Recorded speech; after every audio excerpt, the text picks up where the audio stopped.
So what's the difference between the top rack rate and the bottom rack rate between the big banks and those smaller lenders?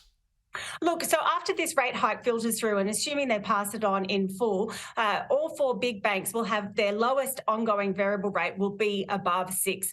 The exception here is Westpac because they've got a 2-year introductory rate. That is likely to be just below 6, but most of the big banks' lowest variable rates will be above 6 now. But a cracking rate, and we think around 9 lenders may still hold on to this, will be under 5.5%. So there's plenty of room between the big banks and the smaller lenders. Some are even throwing in cash back still.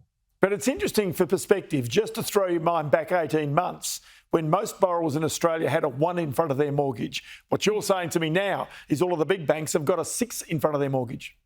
Oh, and complacent borrowers could very well have a 7 in front of their mortgage.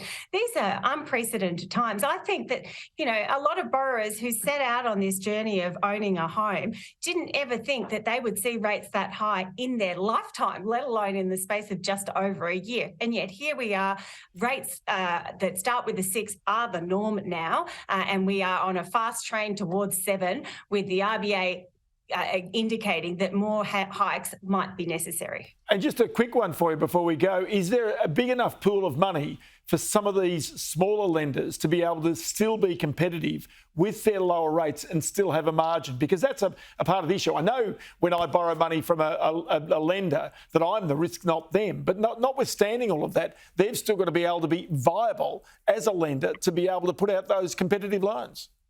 And it's been really interesting to see the shift in the market there, Ross, because, a year ago we saw some of those non-bank lenders really at the forefront of the fight, offering the lowest rates. That's changed quite significantly now. It's smaller banks with access to deposits because the cost of funding has gone through the roof for those non-bank lenders. And we've seen, at least one of them in Nano fall over as a result of this soaring cost of funding. And so, yes, I still think that there is room for them to be competitive. I think that they can, especially if they start to see growth in their home loan book. But it will be interesting to see how some of the non-bank lenders weather this storm.